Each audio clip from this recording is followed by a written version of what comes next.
it's changing all the time, but to say roughly, I think we have about 6 million in incomes this year, Yeah. and about 2 million goes to advertising. Wow. That's very interesting. So like a third of your budget. I can imagine for most groups, if I had to guess, I don't think it'd be more than like 10%. So Yeah. it's just interesting to see how much more emphasis you put on that. And yeah, because I was thinking it can't be that cheap to have TV commercials in the Netherlands. So but it's like, no, if you think No, it's you pay. worthwhile, you just pay, You which makes pay. total sense Yeah. because it seems like the results have been good. So it makes sense to pay. That's the whole issue because you want to get there where they are talking to their customers. And that takes money. I mean, yeah, I think the results speak for themselves. I think the fact that you guys managed to get everyone to the slow growing breeds and banning cages is probably a long time for many other countries is some good sign that this approach works, at least in the Netherlands.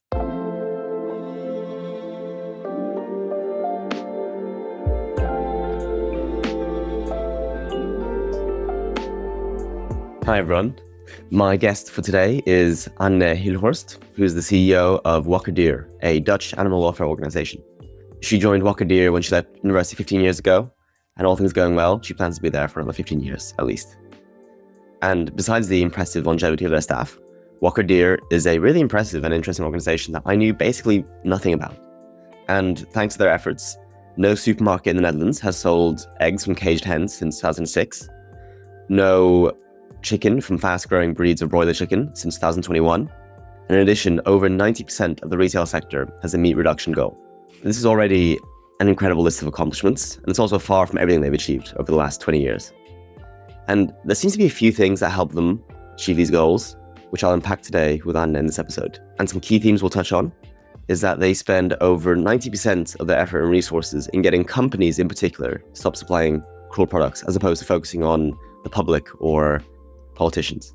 In addition, what I found quite interesting is they spend a third, yes, that's 33% of their budget on advertising for campaigns to really hit the retailers and targets where it hurts. And also, they even read books about companies they're targeting to really get under their skin and learn what makes them tick. So yeah, I found this a whole very fascinating insight into corporate advocacy at its best. So I hope you enjoyed the episode. So Anna, welcome to the podcast. How are you doing today? I am doing great, actually. The weather is great, so I'm feeling good. Nice. Well, we're excited to have you on and learn more about Wakker Dier, which is maybe a group that hopefully advocates have heard a bit about, but maybe don't know too much about. So I'm excited to kind of dive into that. But before we get there, what's something you changed your mind on recently in the animal advocacy movement and why? Well, one of the things that I've been thinking a lot about recently is about how we address the whole topic of what is animal welfare in the countries and in what the people think. Like it feels like a very leftish topic, like politically, where it's actually really not. It's a topic that really concerns a lot of people. If you're asking right now on the street, do you think it's okay to cut off the tail of a young piglet? I guarantee about 80% will say, no, I don't think that's suitable. Yet we make this a very polarized and political argument. And that's something that I've been thinking a lot lately about. Like, did something change or what kind of happened that kind of brought this into your mind? Well, I think that we have been having some setbacks lately of good movements that are either going backwards or being stopped. And it feels like the whole ambition of the society as a total, what people want and where we want to move towards, that it's getting a very negative vibe on animal welfare. Like it's all reducing and getting worse. Where that hasn't been the case. I mean, it usually was always very forward thinking, like this. We know this is not okay, but we want to get away from this, but we don't know how. And in the last couple of years, it's changing a bit towards now we want to go back to how it used to be, and we actually want to decrease animal welfare. For me, that's a new movement. And I'm not really just talking about meat consumption because that's always been a political and a very polarized topic. I'm far much more concerned about the way we treat animals and how we keep them. And even on that part, it feels like it's getting like, I don't know, like more acceptable to be very negative about that. But it used to be a topic that everybody could agree on, that we need to do better. And all of a sudden that's kind of, yeah, decreasing a bit. So I'm thinking a lot about that, especially because in my work with the work that I do, we use polarization quite a lot to get the conversation starting. So it's an interesting topic that we do a lot with. Mm. And then maybe in terms of those, you said that those setbacks. I guess can you say what they are, or kind of give Yeah, more detail? definitely. Yeah. So in our own country, we had a supermarket that already switched to organic milk, and that's now going back to regular. Another one agreed to stop promoting meat as much. So they stopped with the very big promotions in the on their main beef, main well not beef meat products. They're actually going to do that again. So after a break of 2 years, they're going to increase their meat promotions. And I just recently, just today, read that in well, it's not the Netherlands, but it's quite nearby. It's in Belgium.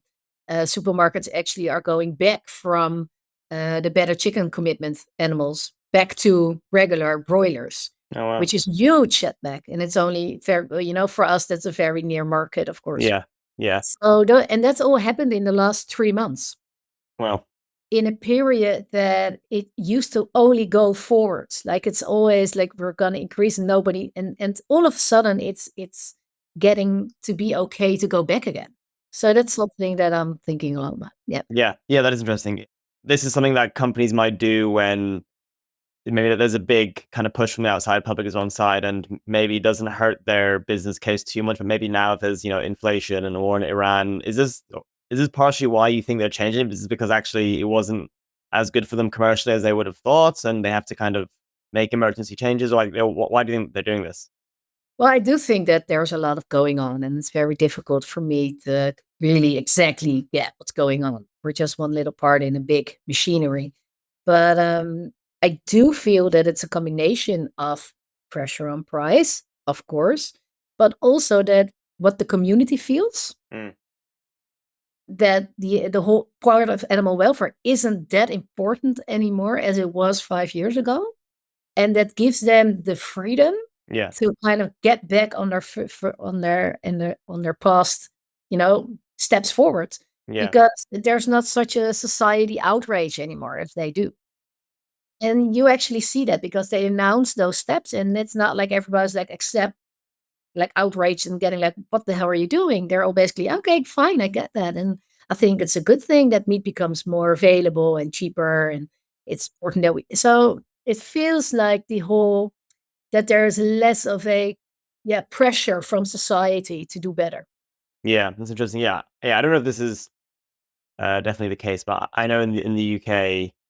At least the government is very wary of doing things that will affect food prices negatively, and I think for that reason they haven't been very forthcoming on animal welfare reforms. And I wonder if it's like some combination of consumers or the public are just very, you know, when cost of living is high or inflation is high, and like other things comes top of mind, and of course they kind of prioritize animal welfare, in absence of other stuff. But when it's like, okay, would I rather have cheaper food or animal welfare?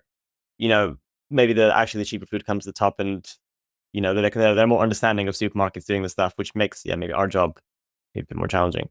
Definitely, definitely. At first, and I do think that's why I started with the whole polarization part. I Yeah, do feel like it's getting more of an identity thing as well. That it's not acceptable to less acceptable maybe to be very outspoken about animal welfare. If you're a bit more towards the right orientation, that's increasing. So I feel like those two powers of the time, the pressure on money, which is tight, which is I think everybody now kind of struggles with, right? With the fact that prices are getting up, but also the whole narrative that's been spun around that is for some reason very connected to animal welfare as well. Basically, it's all deemed woke, and yes. woke isn't like something you, and that's for some reason directly related to all types of other movements as well, Yeah, where of course it doesn't have anything to do with that. A lot of people care about animals. yeah, I think most people care about animals. It's not a right or left thing, and it's not only a price thing either. yeah, And for some reason, they are very successful in making it right now to feel that way. That's the only solution, to make this animals suffer more, only to make your meat more available for you.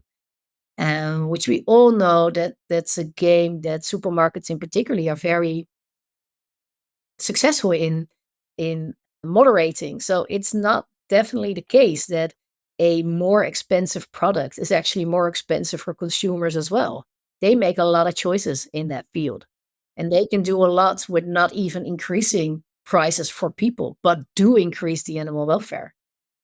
So it's not directly related, and they present it now like it is. Yeah. So that's kind of, well, you were asking where I was hanging out. That's kind of mine is Yeah, no, going. no, this is no, it's very interesting, and I guess this will definitely frame a bunch of the discussion. Yeah, I guess, and then maybe for people to get some background, you run Wakker Dier, but maybe you want to say a bit more about who Wakker Dier is, what you guys do, what you focus on. Wakker Dier is a Dutch-based animal welfare organization, and we solely focus on the animals we eat. And we always want a direct link with the Netherlands. So we really focus on what do we produce and what do we eat. And within this set of parameters, we chose to focus very much on supermarkets and retail, especially because we feel that it's a big player who has two very important things. They have the money and they have the power to change things. And a government has the money, but it rarely has the power to actually make big changes. And well, we all know farmers are just kind of stuck in the system as well. So we try to focus on where the money is being made, and that's the supermarkets. Our the thing that we usually say to each other is like, they decide what we can choose from. So they decide what's in the shop, where people can choose from, what they're paying for it. So they can really determine the narrative of what we eat, how much we eat, when we eat.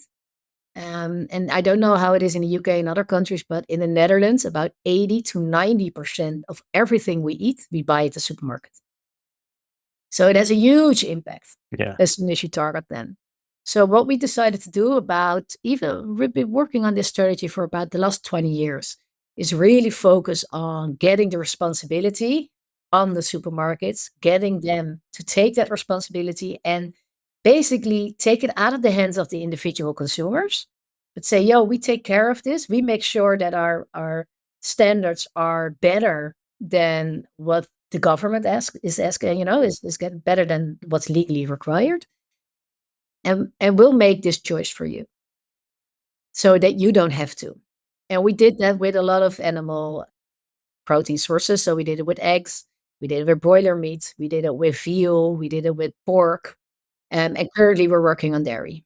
Nice. And I guess, do you want to say more about a bunch of supermarkets stopped selling caged eggs, maybe back in like 2006? Or do you want to say when that was? Yeah, 2006. Yeah, Nice. And that was eggs from both battery cages and enriched cages, or just, totally. So they went to barn eggs. wow. And we used the same principle. We really made them responsible for the animal suffering that they were selling, because that's always the case, right? That it's very hard to explain if you're a supermarket. It's very hard to explain, look, this is what we're doing to our chickens, just so you can have a cheap egg. And almost everybody who actually sees a chicken, realizes what it costs, will get outraged from it. But as soon as they're in the supermarkets, life happens, your wallet happens, the children are begging for stuff. You're not thinking Yeah. about the picture that you saw earlier that day. Yeah. But if I can make you tie that image to a supermarket, it will definitely affect the way you think about them. Mm. And that's what we use to get them to move. So basically saying you don't want to be connected to this horrible way of keeping animals. And that's just a very powerful tool. And we use that to get, for example, the battery cages, eggs out of the supermarkets. But we did, as I said, we did it with veal as well, with broilers, and it's not that easy. It's not that if you say it once, they will automatically do it. Yeah. So for example, our big broiler campaign, it took 10 years. I Yeah. mean, it's still a lot of investment, and you need to make sure that you're going to stick with it, and you need to amp up the pressure. Yeah, wait, and that's 10 years for all supermarkets in the Netherlands to stop selling fast-growing chickens and give them more space, or what did you win with the broiler campaign? With the broiler, so we have a label in the Netherlands. It's called Better Life, and it's actually owned by an animal welfare organization. So they basically made like a system of 3 stars, 1, 2, and 3. And for example, 3 is usually organic, Yeah, and then 2 is usually free range, and then 1 is usually still industrial, but getting rid of the biggest problems. yeah, And just to give a bit of it's for broiler chicks, 1 star is even a bit better than the European chicken commitment. okay, So it's getting rid of the fast-growing broilers. It's getting them a lot more space, getting them sunlight, obviously, and a lot of enrichment, but it's also giving them a space outside. nice. So it's a real big improvement.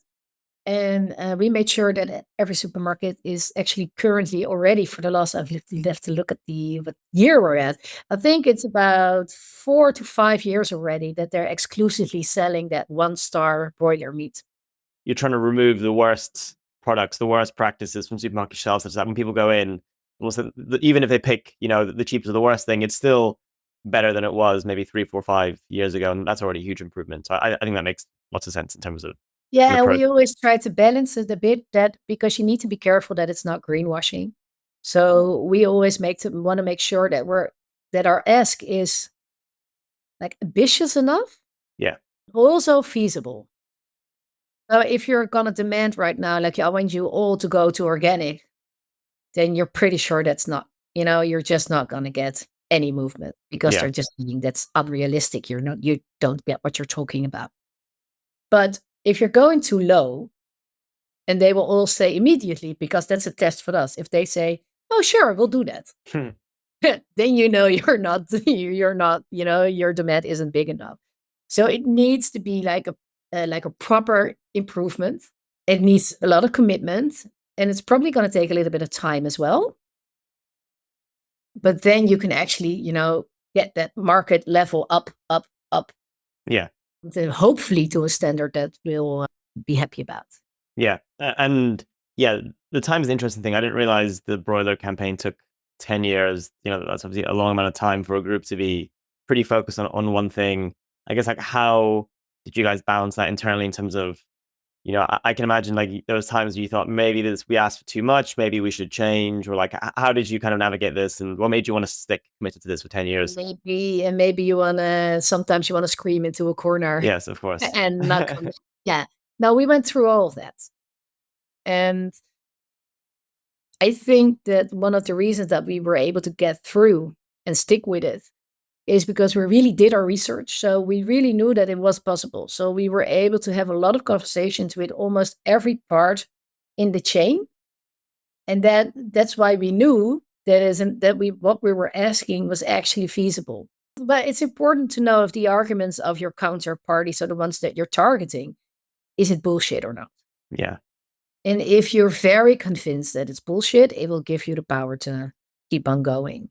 yeah, And I think that's always a risk because as soon as you're getting a bit doubtful yourself, which can happen because you're not always getting the real picture, right? You're not always seeing everything that's moving in the sector. You don't really always know if you're correct or not.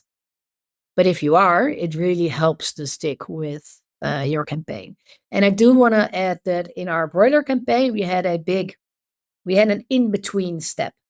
Quite fast from the beginning, I think about a year in or maybe 2 years in, supermarkets got together and they said, okay, listen, we want to get Wakker Dier off our back.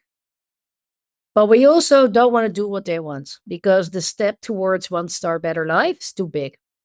It's about a 25% increase in costs, which is big if it's because chicken is one of the cheapest yeah, products that they use, right? So they have a very small margin on it. So 25 increase in your buy-in is big. So they were like, we don't want to do that, but we also want to get Wakker Dier off our back. So they went and made a deal with each other and said, okay, within 2 years, we're all gonna switch to what we later called like an in-between chicken, with standards that are remarkably close to the European chicken commitment. So a slightly fast growing, a little bit less fast growing breed, Yeah. some daylight, more space. The thing is, because they did that step, and at first we weren't too happy about it, but then we kind of said, well, okay, if you're promising us that you will continue moving upwards in your welfare standards, we will allow this because we understand that you need to get your chain in order. Because you obviously know, as soon as you're talking about a different breed of broiler, it takes a lot of time to get enough Yeah. chicks, right? And in this case, this breed wasn't invented yet. So it needs to be invented. It needs to get like upscale that you can actually get like 100 million a year, because that's what we were talking about in the Netherlands. So we kind of realized that that takes time and that they need to kind of get their chain of supply Yeah. in control. So they did, and it was a huge success, and they were able to get all kinds of practical problems out of the way. So the way that the chickens that are slaughtered need to be different, but also the meat that comes off is very different because your breasts are smaller and your thighs are bigger and your legs are bigger. So it needed all kinds of adjustments, and they were already doing that and being very successful at it.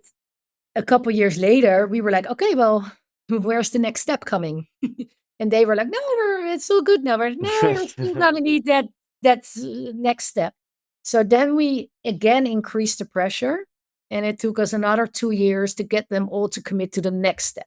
Yeah. But we really did need to push there. That wasn't going by itself. Yeah. What's the kind of pressure you're talking about? When you say you're applying pressure, like what are the campaigns you're waging look like? Who are they targeted at? Or, like, what do you guys do? Yeah, so we use advertising. So basically, what we do, we kind of, and it's not that difficult in the Netherlands, there are not that many channels. So we just kind of figure out, okay, where are they advertising themselves? Yeah.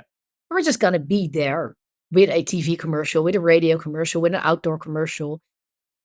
And then we actually pay good advertising agencies to come up with very catching TV commercials that really either really capture the suffering of the animal or really hurts the brand or something in between. It's always on that line, depending on where in the campaign that we are. Yeah. So if we're just starting, we're focusing more on animal welfare.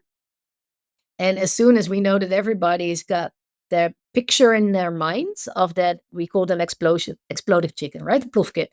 So as soon as everybody has their minds, if we say the word, they see like this huge, exploded, unhealthy chicken, then we already have to say, well, he's selling them. And then and then we use a lot of their branding, of their colors, and if we could actually we try to really understand the target. So then for example, a nice one that didn't really succeed, but it just to show you the way of thinking is for us, McDonald's in the Netherlands positions themselves as a family restaurant. So we focused on telling them, well, this family friendly restaurant is putting this huge ass antibiotic chicken in your lovely kids meal. And then we made like our own meal, and all the little playthings were like different animal suffering things. Like they have foot burns, or they had they had like all this suffering things going on. Um, and then you're getting where you're kind of hurting them where they're having a soft spot, you're gonna find their soft spot. So if I'm saying we're gonna increase the pressure, what I am doing is I'm constantly looking towards that brand. What are they saying about themselves? Where are they particularly proud of? Hmm. And can I work with that? And yeah, I think maybe the ways I think Wakker Dier seems like different from other groups is this like very, very strong focus on the corporate advocacy, trying to get companies to change, as Yeah. well as maybe what you're kind of hinting at there, which is you guys try to have a kind of like unusually deep understanding of, the supply chain. So, if a company's telling you something that's not true, or you can question it. And I guess like maybe like where did this come about is maybe one thing. And maybe the second question is, and like when you do want to investigate whether some arguments are bullshit or like understand supply chain? Like, how do you do this? Do you have people who've like worked in big supermarkets and then join Wakker Dier, or how do you actually form that? No, we don't have people who work at supermarkets. What we did have is that our former CEO came from big food companies. So the whole idea of getting this responsibility back to them came from him. So he really said, well, if you only knew how much they can control and and how much control they have of the supply chain and stuff, that really, really set up like made us all very much aware of the possibilities that are there for big companies to change if they want to. So our whole system is basically getting them to want to. Yeah. So that's one. And the other thing, of course, of talking with a lot of people is there are a couple of things interesting in that. I think one of it's that it's a very Dutch thing to do. So in the Netherlands, it's very common to exchange information and be in like good contact with different parties. That's in our culture. So if I say, yo, I would very much like to talk to you, chances are that they will open the door and come to talk with us. Whether it's all true what they are saying, Yeah. for example, if supermarkets are still the easiest. Supermarkets are in a lot of competition with each other. If you're talking to all of them, they will all if you put all those stories together, you will find like a common narrative. You will find that there's always a couple of names coming up, or there's always a couple of problems coming up, or there's always a particular, maybe it's even something as a practical problem. If you're hearing it from all of them individually, well, then you're gonna need to think, okay, maybe they have a point. But as soon as you notice that, well, he's saying it's his fault and he's saying it's her fault and she's saying it, then you know, okay, wait a minute, there's something else going on. And then it can actually help to talk to people who are a little bit more outside of the chain. So, for example, I always find that talking to the slaughterhouses or the packaging companies, or maybe the more not like the most popular brands, but the little bit less popular brands, it really helps to get the full picture. I think one thing that's interesting that we can maybe talk about in a second is, I guess you're now working much more on, I guess, like meat reduction and protein transition. But I guess maybe a bit before that, are there other things that kind of come out in terms of things that make Wakker Dier maybe different to other animal groups? I think maybe the things you've identified is, there's like a very large focus on the corporate advocacy, I guess, being kind of like unusually kind of like in touch with industry. Does anything else come out? Also, maybe I guess you've been doing this for a fairly long time, which I guess is also somewhat new for the animal movement. Yeah, does anything else stick out?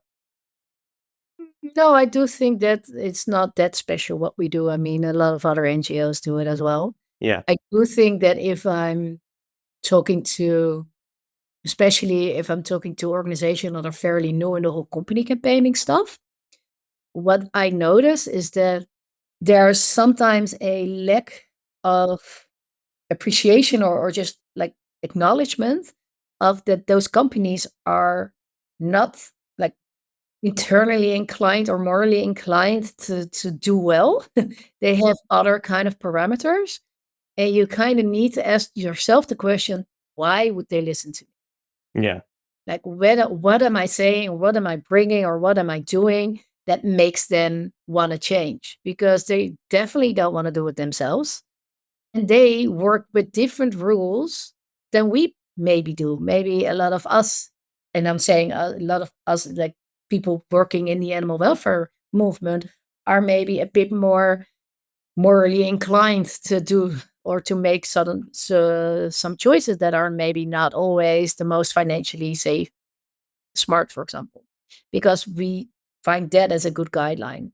But if you're a business for profit, and the whole reason why you exist is because you buy and you sell stuff, and within that margin you make a lot of money, or even not even a lot of money, you make money. Those are your rules. Like that's your most important part, and you need to take that in consideration, and you need to think, okay, how can I within their context, still create enough motivation to move and to improve? I think that question is often not really addressed. Yeah. It's basically, well, we feel like you should treat the animals better because they're suffering.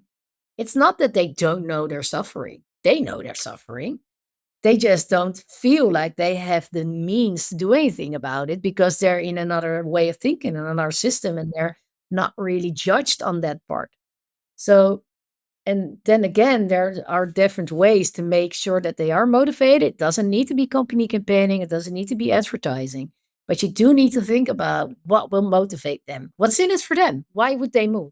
We really work on that question and we're really trying to figure out what would make them move and what can be a motivation for them. Can you maybe give some examples of like, okay, you've labeled kind of like this advertising and you almost like tarnishing a company's reputation if they're selling for products is like one lever to motivate them to act. I guess what else have you guys found when you've been thinking about this Well, question? for example, a big one, and another one is other adjacent topics that are more within the tropical fish chain. There's also a lot of forced labor.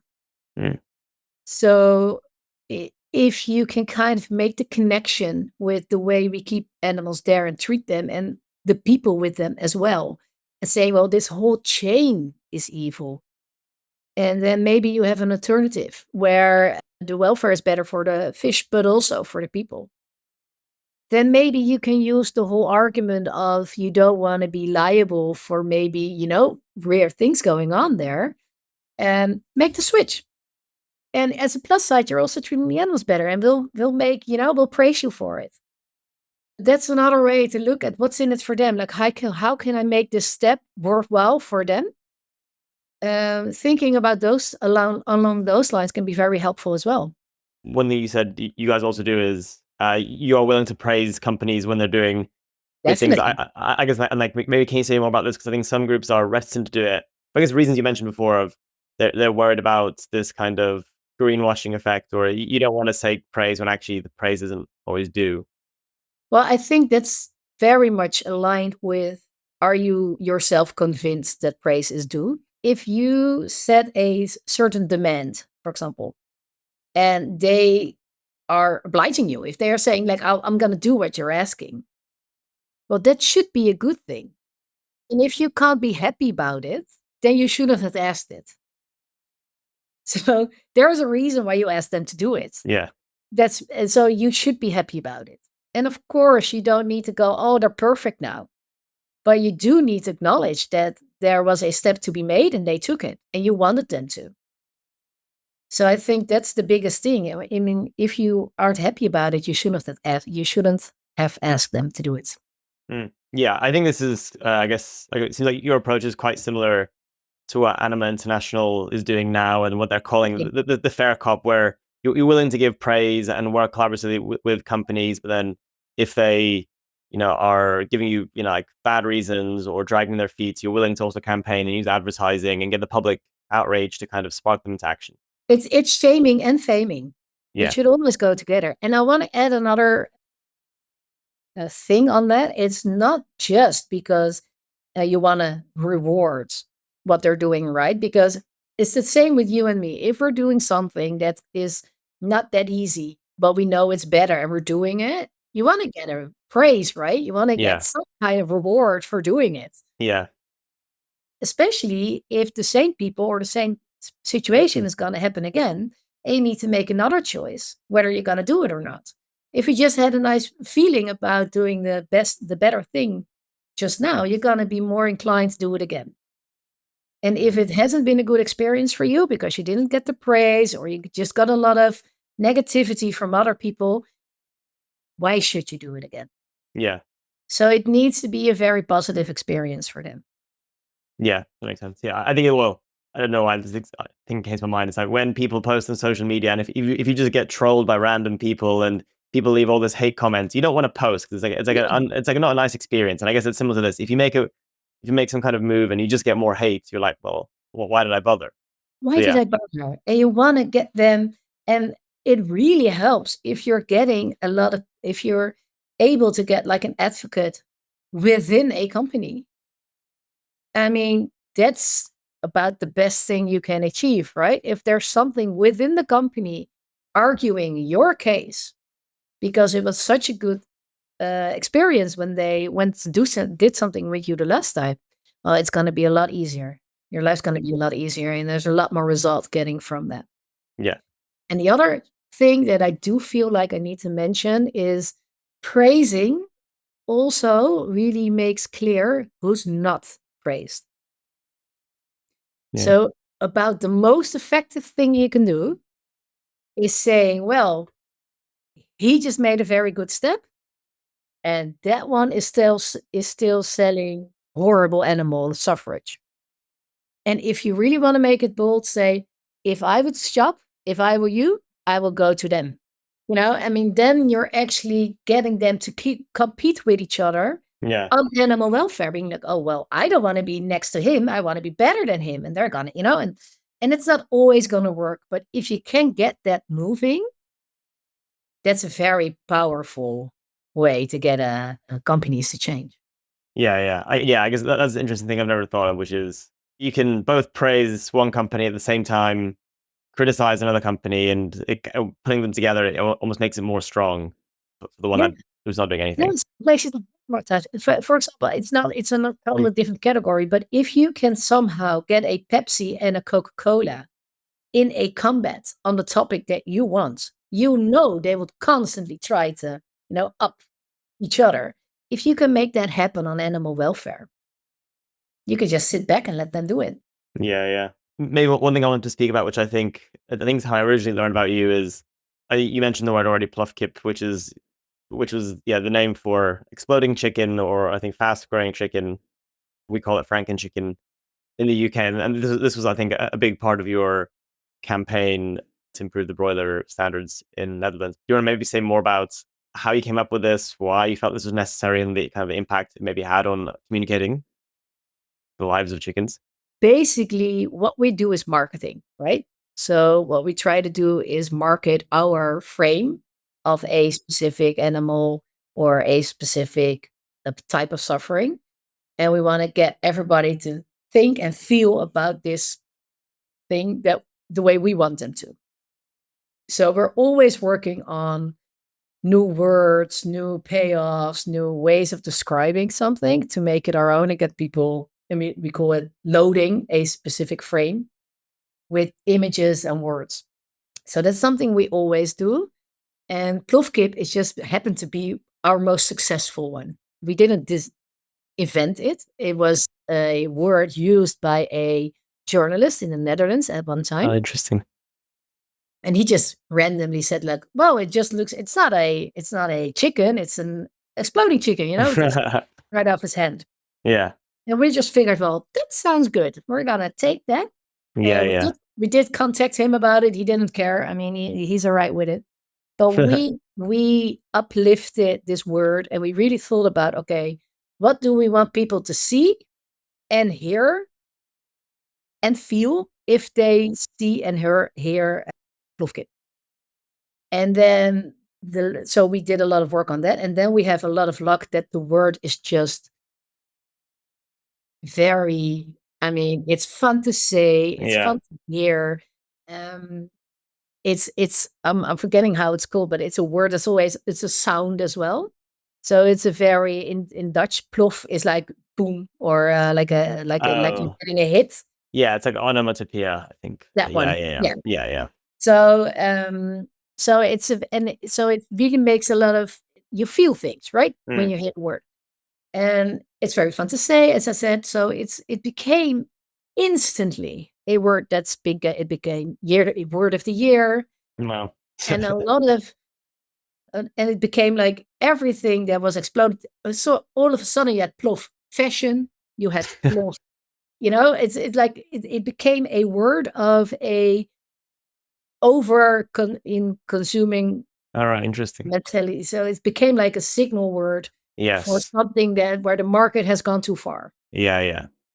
Can you say more about what you did? So maybe between like this word kind of being kind of said by this journalist, what was your plan from there? Was it just like, okay, we are gonna, in every kind of public communication we do, we're gonna message this word, we're gonna do advertising? Like, how did you make it a big thing initially? Yeah, well, we did exactly that. So we really thought about, okay, what are we gonna say? So we want we want to add like animal suffering that's related to the exploding thing of the chicken. So one of the first things we need were, okay, we need to talk about how quickly they grow. So the first thing's like only 6 weeks old and they're already 2 kilos. I'm not using the correct words, but like that's, and because that's it's very in tune with the word. Like Yeah. you get out. So what do you mean with plof? Ah, that's what you mean with plof. And then we added a couple of easy like welfare problems that were just easy to remember, like 20 chickens on a 1 square meter and no daylight. Mm. Very easy. But we always focused on the whole growing part. And then we did with the first advertising that we did is that we took a 6-week-old broiler, a regular one, and an organic one, and we put them together, but nothing else. It was just a gray table and those two chicks. And then we just wrote down like there's the same, like both are 6 weeks old. One is about 800 grams, the other is 2.4 kilograms. And then it would just say, Plofkip, Plofkip. it's in every store. The word and the visual were so nicely connected that it really took off. And the other thing that really worked, that was just our luck, is that nobody has ever seen a broiler before. So people were like, look, what's this animal? Yeah. Is this even a chicken? Like, what's going on here? So people were kind of, what the fuck, what's going on? And there weren't any words for it yet. And there wasn't a visual. So we had all the space to say, this is how your chicken nugget looks like. This is how they live. And this is how they're called. And we can control the whole narrative. So it was just a lucky thing that I do think that we exploited very well. So I think we did really make sure that we paid attention and did try to do it well. For example, I'm now currently doing dairy. And even though we took a lot of time to come up with the word and the frame and the welfare problems, because a lot of people already have a very clear view in their head, especially in the Netherlands, because we're a very dairy-focused country. People already have a vision. And now we need to get that out of their minds and replace it with a new kind of vision, which is way more difficult. Yeah. So we were very lucky with the Plofkip that people just had no idea. And they were very open to embrace our story about it. Mm. That is an interesting point, 'cause I think it's very similar in the UK, where we have a very idealistic view of farming cows and sheep, but then probably no one ever sees pigs and chickens being farmed. So you're right. Maybe there it's actually easier to change their minds. It is. That's interesting. It is. Because it's easier to kind of be, to come back to the start of our conversation, it's easier for them to see the suffering and be outraged by it, because a lot of people don't like animal suffering. So if it's very easy to see, if you can just look at an animal and see, well, that's clearly not right. Yeah. Whereas for the sheep and the cattle, even from young age, you've always been told that's all right. That's good. That's good. That's not suffering. That's happy animals. And now you and me have to convince everybody that those animals are in fact not happy. Yeah. And we need to change a narrative that's already very strongly embedded. And we need to explain that it actually is animal suffering. Whereas if you look at a pig's pen or you look at a broiler, because the other thing that we had a lot of farmers who were saying like, no, it's not that bad. Come, I'll open my door. Everybody came in. It was like, it's exactly like they said. Horrible. And it's almost, and I want to get out of here. So that was a big advantage, that you can actually really see the suffering. Lots of animal groups I know spend most of their budget not on kind of like advertising, marketing, but actually on staff. So it's like probably it's quite a small percentage of their overall cost goes to like maybe advertising and marketing. But maybe for you it seems like it might be higher than normal. Do you have like a rough idea of like how much Wakker Dier spends on advertising, marketing, or like kind of external Yes, campaigning stuff? it's changing all the time. But to say roughly, I think we have about 6 million in incomes this year, Yeah. and about 2 million goes to advertising. Wow. That's very interesting. So like a third of your budget. I can imagine for most groups, if I had to guess, I don't think it'd be more than like 10%. So Yeah. it's just interesting to see how much more emphasis you put on that. And yeah, because I was thinking it can't be that cheap to have TV commercials in the Netherlands. So it's like, no, if you think No, it's you pay. worthwhile, you just pay, You which makes pay. total sense Yeah. because it seems like the results have been good. So it makes sense to pay. That's the whole issue because you wanna get there where they are talking to their customers, and that takes money. I mean, yeah, I think the results speak for themselves. I think the fact that you guys managed to get everyone to the slow growing breeds and banning cages probably a long time for many other countries is some good sign that this approach works, at least in the Netherlands. Yeah, no, it has definitely been effective. It's not like a miracle route. It still takes a Yeah, lot of work, obviously, but it does have we've had successes, definitely had. Yeah. yeah, yeah. Actually, maybe the other thing that came to mind, I didn't mention before is in terms of the difference is like, yeah, this perseverance thing of like you guys spending 10 years on a campaign, which I think is like pretty unusual. And that maybe on Catering, the movement has spent 10 years. Like probably each individual group spending 10 years on broiler stuff, if you told them that now, they might be like, oh, 10 years is such a long time. Maybe hopefully we can finish in 5. But it seems like did you know from the beginning it could be 10 years or what did you expect early on? Early on, I was still in my first year of a working life, so I didn't Okay. have a clear view. We knew it was going to take time. We did. But I think the thing that we were most surprised about is that we kind of figured that the whole practical part of it, so the whole thing of breeding those chicken and changing the slaughterhouses and changing the way because even the catching crates need to be higher because the chickens are bigger. So there was like all this kind of work that we figured like, okay, and actually, did calculations like if we're gonna change the breed now, we need stock parenting and then we need, like it's gonna take this long. And so we figured that we would get a commitment earlier, that it would take more time for it to actually be there. Yeah. And it was the other way around. It took us quite a long time to get the commitment, but once they were in, I was very surprised of how quickly the whole market changed. Maybe either based on that or your other experience. I think there's like a little bit of a debate, at least I've heard now movement now is, to what extent do you try to get companies to make commitments, even though they might be like kind of further away, or you get them to start doing stuff immediately, even if it's a small amount. So, for example, it's like you ask them to, rather than saying go 100% slow growing by, in 5, 6 years, can you do just 20% next year? And like that's enough for now. I guess like, how do you think about this trade off? Well, that's actually a very relevant question that we struggle with as well. And I think that is very market dependent. So, for example, if it's meat and if they are saying, well, I will do my fresh cutlets first. And then the second year, I will do all the grilled things. And then the third year, I will do all the sausages. And it has a label and it's on the packaging. And you can actually go into the store and see if they're keeping up with their word. Then I am very much pro getting a trajectory Yeah. towards the success part. Because obviously you can't just go from 0 to 100 in no Yeah. time. But for example, with milk, it's much more difficult because it's all gathered in a big container. You can't really say what is what. So then you have to rely and then saying to you, no, 20% is organic, I swear. And then you have to wait another 6 years or so to actually confirm that they got where they wanted to be. And within those 6 years, at any given point, they can say, sorry, you didn't make it. And then for 5 years, you've been waiting and not doing any active, any work. And Yeah. then they're going to say, sorry, I'm not going to do it. And then you just missed 5 years of campaigning time of animals continuing to suffer.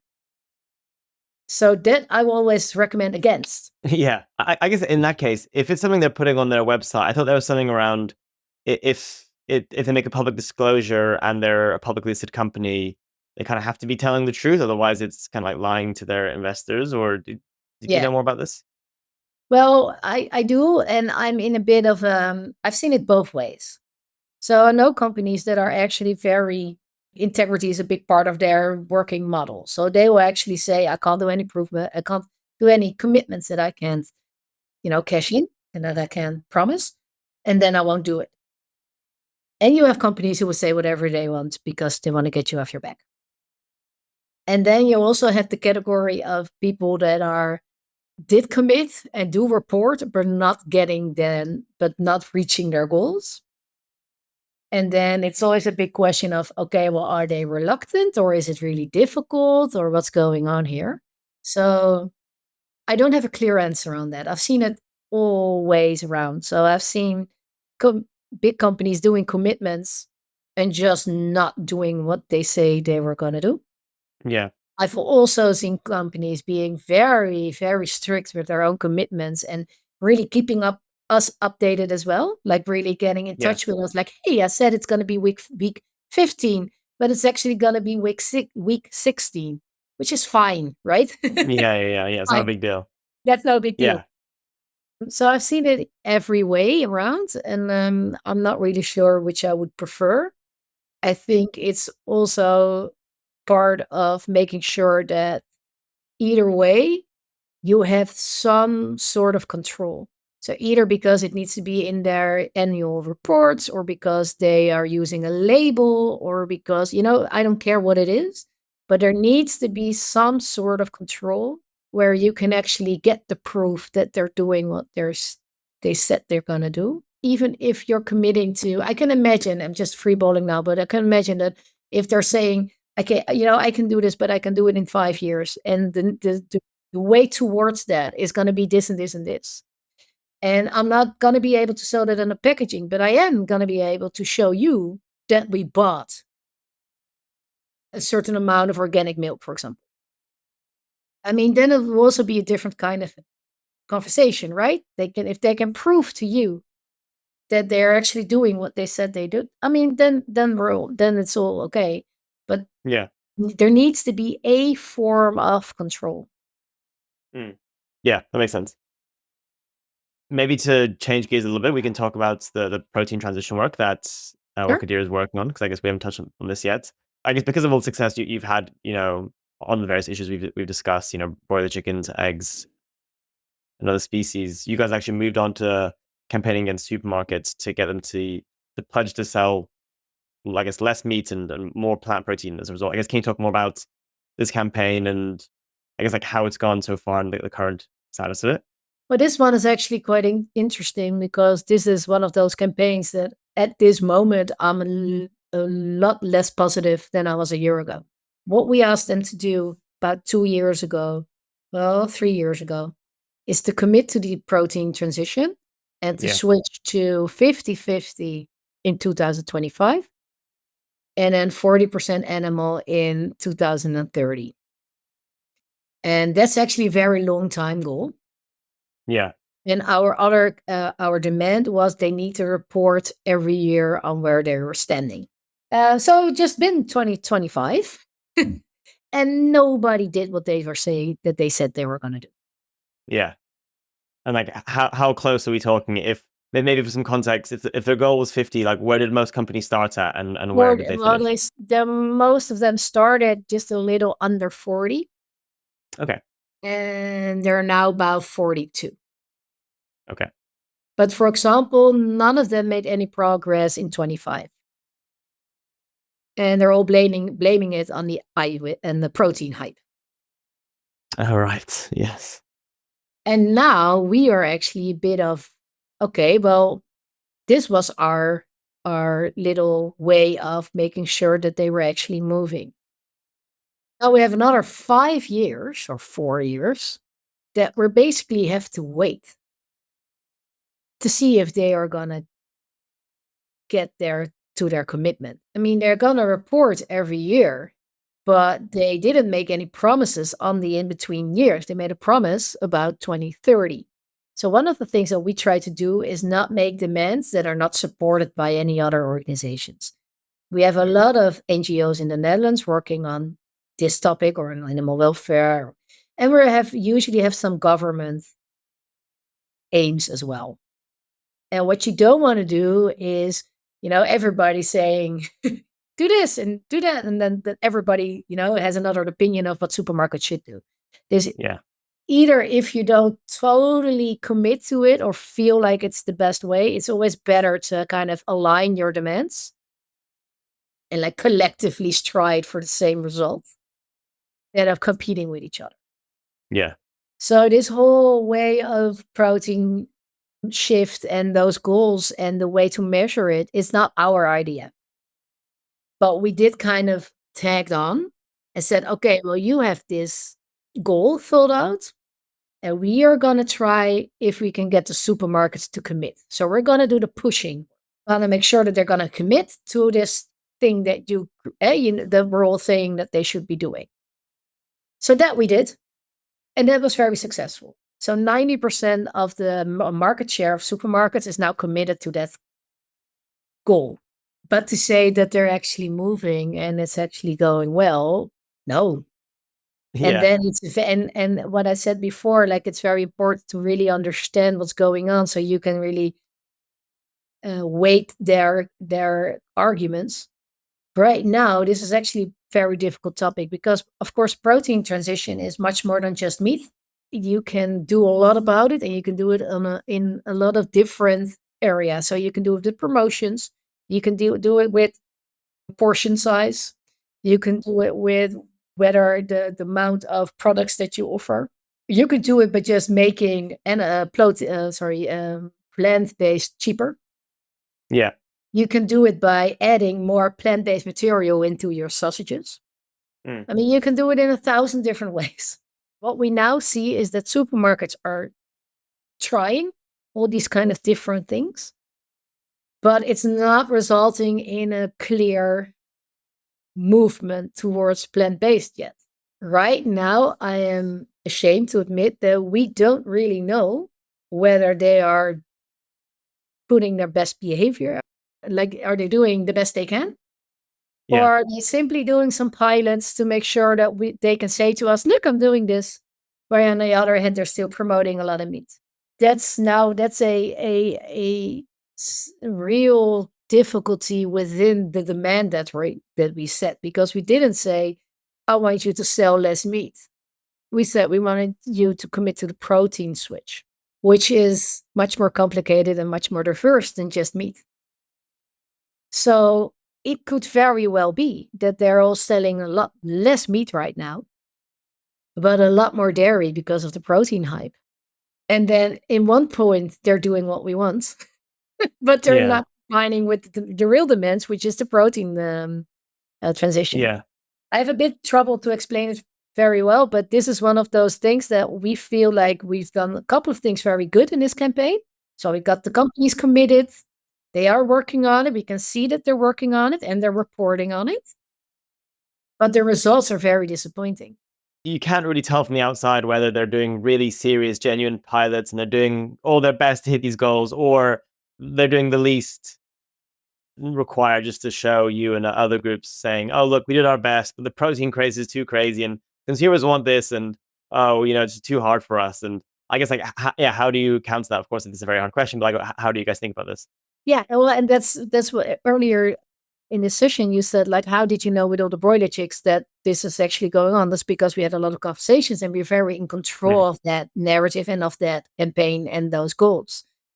Because I think one of the biggest problems is right now, because we've chosen to tackle like a multi-faced issue, Yeah.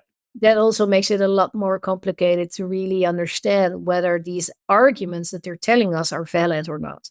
So right now we're in doubt. We're struggling a bit whether it's genuine and they are actually moving forward, or whether it's just greenwashing. So it's kind of funny that I just went out saying how very important it is, and right now that on this case I need to say that we are not as well informed as we like to be. It's kind of obvious almost how you can convince supermarkets, because like no one, like you said, no one likes to see animals being treated poorly, and it's like everyone agrees that this is a bad thing. So when you do advertising saying, look, this company sells these awful, cruel things, it's bad. I guess in this case, how did you communicate this to the public or like users to pressure supermarkets? Because if you say we want supermarkets to set a plant protein, commitments for those ratios, it's like, but why? Like most people think meat is okay. So like, how did you make this work? Yeah, well, that is a difficult question. And I don't think that our frame is as strong, for example, as it was with Plofkip or with the dairy right now, because we are struggling with this. But one of the most important thing is as you already said, like eating less is not a popular opinion. Yeah. So we already changed it to more plant, less animal Mm, instead of less meat, yeah. but also getting like the more plants part a bit Yeah. more towards your topic. And what we try to do is not to get away from anybody's personal opinion, but really get to the evil, what we say is evil game supermarkets play. So we really focus on we're calling it like pressuring you into eating a lot of meats, making it's so cheap that the animal will sometimes we throw the animals as well, that the animals will suffer from it. And one of the things that I feel that also always works really well is just so in the Netherlands we eat about 600,000 animals a day, and just saying that and Yeah. and making that relation towards, did you know that supermarket blah blah blah is pushing you to buy as much meat as you can or so much animal as you can? Well, we're already eating 600,000 animals a day. Getting the blame on them is a big part, and also kind of trying, it's not easy, but trying to get into a space of you're being misled or you're being Yeah. pressured or you're being lured into buying more meat than you want, because we know you don't want to eat that much meat because you like animals and you want to eat more healthy, you want to eat more plants, but it's the big supermarket who's always pushing you with more meat and more meat. It's not a brilliant frame, but it's a frame that helps you to stay away from you need to eat less meat, Yeah. because people don't want to hear that. Definitely. Yeah. I agree. I think, yeah, no one likes being told what to do, but I think definitely people even less like being manipulated and being forced into doing stuff by someone else. So I think it makes sense that, yeah, to kind of change things around. Yeah, this is like quite a tricky spot for Wakker Dier in terms of the protein transition work. And Netherlands is probably the most progressed out of all the countries working on this. I'm kind of curious, do you have any lessons for others doing this work? Or like, what is your view on the protein transition work relative to other work you've done historically? As I said, we're currently learning a lot about it as well. We did already, but it feels like it's prudent to kind of get better educated about this. I do really believe that the whole silent movement is a very big way to go. So especially with all the prices, oh, this is a very technical story, but just with all the prices going up now and the improvement that's being done on getting like good proteins that are not animal based and they are way cheaper. I think that a lot of that movement will go just because of prices. By silent movement, do you mean almost like in a normal burger, actually it'll go from being 100% meat to 70% meat and 30% vegetables? Yeah. Exactly. And getting rid of all the egg yolk in cookies and getting rid of all the milk powder in other, like just basically if you I remember about 10 years ago, most of the cookies in the Netherlands were vegan. Mm, And they didn't put any butter in there. They didn't put any eggs in it because it's just cheaper not to, and nobody tastes the difference anyway. And there came this whole movement of it needs to be like real butter, and now it's all, you know, but the prices are going up and the yeah. technology is getting better. So I do think, and I know that's a small part, but I think that movement combined with adding it in meats and adding it, and maybe, for example, a lot of the pizzas now in the Netherlands are made with a mix of plant and animal based cheese. All right. Now go to restaurant stores where they buy the restaurant stuff. I don't know how you call them in in English, but Yeah. it's a big category where it's still cheese. It's just, a little edit. So I think that's a very big movement, and I Yeah. do think that maybe this is something that we animal welfare people just shut up about. Yeah. Especially with the whole polarization going on. So I think that we need to focus on animals.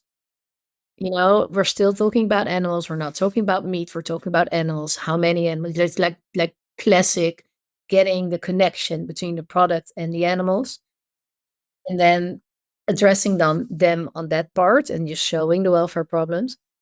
And then maybe get the silent movement to just do a lot of the work for us as well. Is that what you'll be anyway asking companies to do for this, for the protein transition work, is saying, okay, you've tried these things, but like we want you to focus harder on this particular area? Yeah, we already are. Yeah, we Yeah. already are saying that. So that's one of the reasons why we focus on supermarkets, right? And caterers, because you do not want to get it to a place that a person needs to choose. Am I Yeah. gonna buy a veggie burger or a meat burger, or am I gonna buy a product with 20% mushroom in it? You Yeah. wanna get to the point that the supermarkets make those decisions for you, and Yeah. everybody can just kind of happily go along, feel great, and know that they're not, playing a lot, like, maybe that they know that they're reducing their impact on animal suffering. I mean, that should always be a good thing to kind of mention, but you need to get away from making it their responsibility, and we already do that by addressing supermarkets, but I do think that that needs to be done more within the protein, transition as well. Nice. Makes sense. Maybe we can move on to the closing questions. This has been a very fun, interesting thing, but we're over time, so we can move towards wrapping up. What's a bit of news in the animal advocacy, animal welfare world that you are excited about or grateful to hear recently? That is a difficult questions, especially with the conversation we just had. Hopefully And, not too difficult. yeah, no, well, which is a bit natural for me to say because I'm very focused on the markets and how the supermarkets and the whole market chain is working on animal welfare. But I do like that now the supermarkets are lacking. All of a sudden, our government is stepping up. So we just had a very positive change within our government about a couple of months ago, and all of a sudden now there are things moving that haven't been moving in decades. So that really fills me up with some hope and some feeling of progress. So that's a silver lining that I feel like, okay, well, maybe this is the part where we can actually kind of connect again with, yeah, most of the people do want change and most of the people do want to, increase animal welfare. And maybe this is a chance to do get a bit more pressure from the government towards better welfare actually. So that's a small silver lining. Still a bit. Nice. Any news like this is good news, and yeah, I agree. I think if the government's doing it, that's even better because obviously they can enforce things and make it legal minimum. So it's hard to have people not taking it seriously. Do you have any recommendations of kind of like books, articles, or podcasts to people that maybe either to learn more about things that have inspired you, or like how you think about campaigning and advocacy, or anything that you might recommend? The one thing that I can really encourage people to do is once you're starting in company campaigning, really dig in the targets, the companies that you're working towards or against, actually, where you're working against. So, especially with big companies, a lot of times reporters have already written books about it. For example, on their culture or on their how the company is developed, has been developing over time, and it's very insightful to realize what kind of working culture your opponents are thinking from. So it helps you to if you want to look for a what can motivate them, what can get them into action towards the animals. It really helps if you understand their culture. And in a lot of big companies, there's been, people write books about them. For example, there is a very good book on Unilever written by a Dutch journalist, but it's in English as well. And obviously, it's a big international company, which really explains how that company works from within. And it Yeah. really helps you to kind of know what the logic is that the people on the other side of the table are being, being fed with, and what kind of things they need to take into account if they go back to their bosses and saying, "Hey, I want to do this." What is his pitch going to be like? So it's a very I would definitely recommend as soon as you're picking up any kind of battle to a brand or a company, see if there's any books lying around on their culture. It's interesting. Yeah, maybe earlier I was wondering when you say you kind of get into the company's weeds, I was like, how do you actually do this? But yeah, actually trying to read books written about the company is Yeah, quite an interesting definitely. Yeah. way of doing this. And maybe the final question is, how can people get more involved in your work or learn more about Wakker Dier? Learn Dutch. Yeah, okay. We might have some Dutch listeners. I don't think it's a huge amount, but maybe a couple. No, yeah, of course, we have a website. We're active on Instagram and things like that. So sure, look us up and come find out what we're doing. Nice. Very cool. Well, Anna, thanks so much for your time and for all the great work you do. Yes, it's been really fun to chat and learn more about all your amazing work. Thank you so much for this conversation.